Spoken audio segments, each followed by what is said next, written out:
eu nunca fui um teórico. Tenho estudado o suficiente para andar, para abrir os meus caminhos. Fiz a universidade, a escola de engenharia. Mas eu, essencialmente, sou um empírico. Eu me oriento as minhas concepções, fundamento as minhas concepções, essencialmente em função das minhas experiências. As experiências vividas. É uma longa experiência, vem de muito longe. Eu estou com 65 anos e comecei a me orientar por mim mesmo muito cedo. Pertenço a uma família dessas que vivem perdidas por esse interior. Uma família de camponeses. Meu pai morreu no movimento armado em 1922. Eu não o conheci, tinha 1 ano. E ali ficou a velha, na costa de um mato, com os filhos, viúva, trabalhando numa posse. E ali ficamos anos e anos, trabalhando para comer. Praticamente não comprávamos, não vendíamos nada, a não ser um bezerro de vez em quando para comprar sal e riscado. A velha fazia as roupas, nós plantávamos trigo, tínhamos leite, enfim, comíamos muito bem. Era aquela tradição portuguesa, ela era moura, uma descendência muito próxima de portugueses, aquela camponesa pequena, mas extraordinária. Ao ponto que eu fui levado a me estender um pouquinho sobre ela, mas vocês me perdoem. Ela tinha os filhos de 3 em 3 anos. Ela amamentava os filhos 3 anos.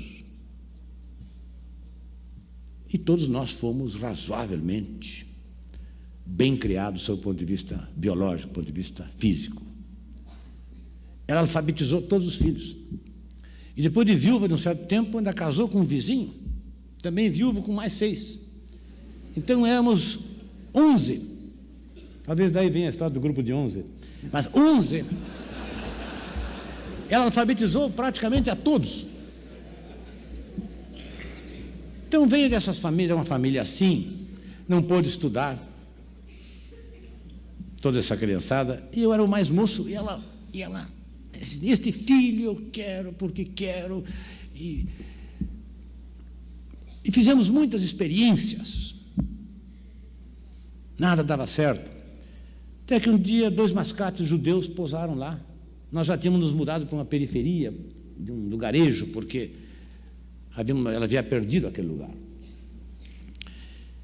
Aqueles judeus deram umas indicações, nós escrevemos uma carta, veio um fascículo e estudamos ali onde eu podia me encaixar.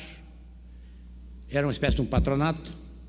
Fui falar com o prefeito nos deu uma carta, ela reuniu uns cobrezinhos, me mandei para Porto Alegre, 700 quilômetros de lá, não conhecia ninguém. Então, desde essa época, eu vivi muito intensamente. Minha vida interior foi muito intensa.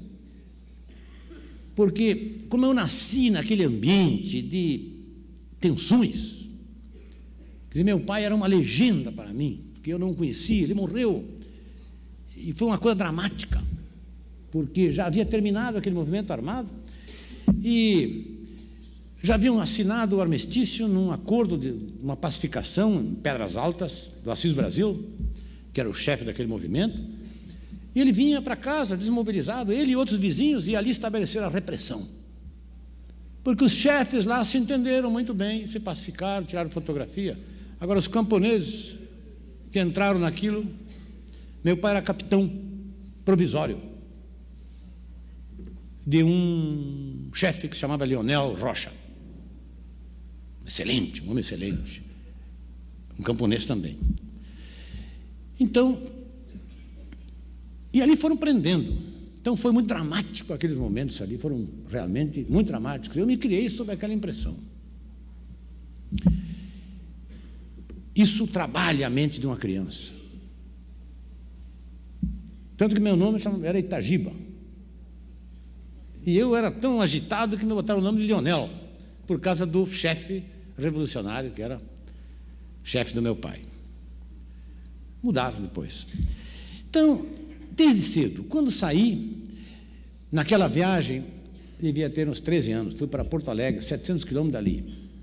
Lá deu tudo errado, não pude entrar, tive que começar a trabalhar, porque eu achei que não devia voltar. Digo, eu vou voltar desmoralizado. Saí de lá para um colégio, agora volto sem nada. Fiquei.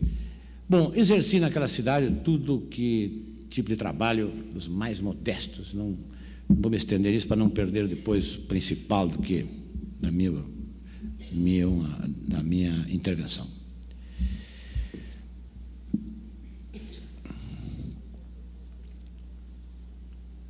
Para dar uma ideia a vocês, por exemplo, eu já estava em Porto Alegre, nessa distância, só vivendo por mim, e não era registrado. Porque depois eu consegui entrar num curso daquela instituição, que era uma espécie de uma superintendência de cursos profissionais, de natureza industrial e de agricultura. Eu entrei para um curso de agricultura porque eu já tinha o primário completo. Quando eu fui me matricular, depois de um monstro sacrifício, queria uma certidão de idade. Eu digo, mas certidão de idade? Eu só tinha aquela carta do prefeito. Eu fui verificar aí, tomar consciência que não era registrado. Bom, depois de uma saga finalmente solucionada provisoriamente, eu próprio fui me registrar aos 14 anos.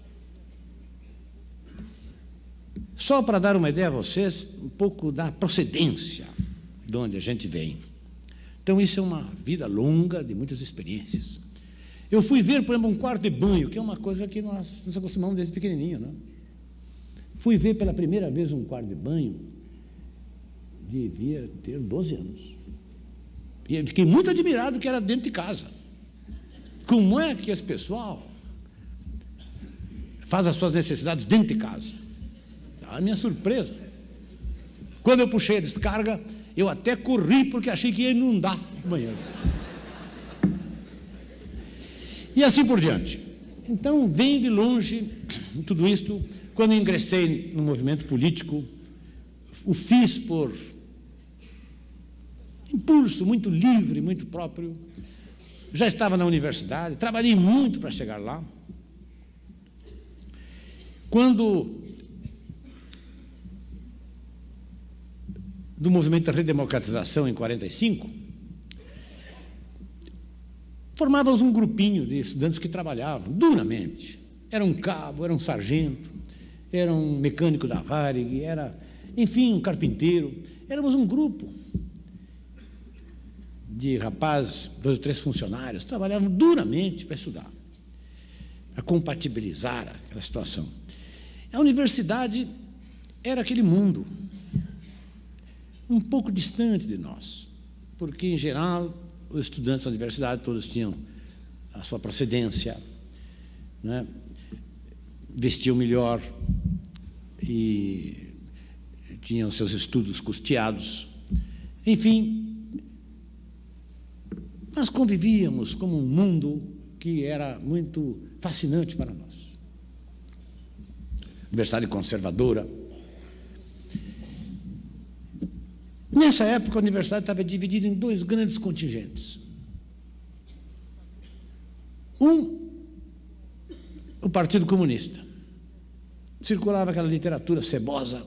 O Prestes era aquele fascínio, preso. Eu tinha uma grande simpatia pessoal por ele, estava com um passo nessa direção. Mas a gente não podia falar com o pessoal do Partido Comunista, que ocupava metade da universidade. Sabe por quê? Eles sabiam tudo e nós não sabíamos nada. A gente queria falar com eles, tal coisa, ele pá. Aquilo parece que vinha nos polígrafos para eles sabiam tudo. Então, parece que não precisavam de nós. Então, o nosso diálogo era muito difícil com eles. Do outro lado, era a juventude universitária conservadora, sob a liderança do estudante de direito Paulo Brossard, nessa época. Então não tínhamos nada com ele, porque eles eram uma gente fina, punhos de renda, uma distância enorme, apoiavam a candidatura do Brigadeiro, tinha o DN, o PL ali. Ficamos sem alternativa. Um dia nós vimos uma massa de trabalhadores, de gente com cartões de construção escritos ali, né, em consignas e advertências, né, clamando contra umas ameaças que recaíam sobre a legislação do trabalho e se alinhavam, né, em torno do Getúlio, que havia caído. Bom, nós nos sentimos atraídos por aquele movimento e entramos ali. Aquilo acabou na fundação do partido. Eu dou esses antecedentes mais longínquos para vocês verificarem que há toda uma trajetória aí que finalmente chega a estes tempos, onde eu estou aqui, de certa forma, até inconscientemente, construindo as minhas conclusões. O meu pensamento conclusivo.